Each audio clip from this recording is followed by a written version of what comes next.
मंडळी नमस्कार. खिलार शेतकरी शान परिवारमध्ये जर अजून कोणी प्रवेश केला नसेल तर आजच करा आणि आत्ताच करा.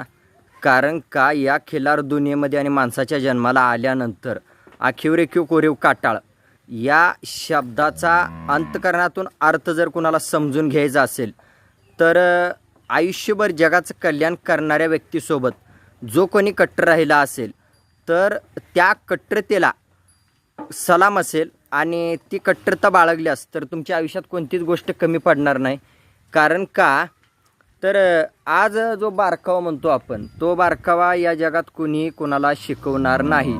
मात्र कट्टरता बाळगल्यास तो बारकावा आपोआप आपल्याला शिकायला मिळतो. बारकावा म्हणजे काय तर बुडक्यातून शेंड्याकडं शिंगाची गोलाई किंवा कपाळावरची आट्या म्हणा किंवा कानगड्डा किंवा कान कवाळी म्हणा, शेंड्याकडं कान ताट, तोंडाची नळी, डोळ्याचा बारकावा,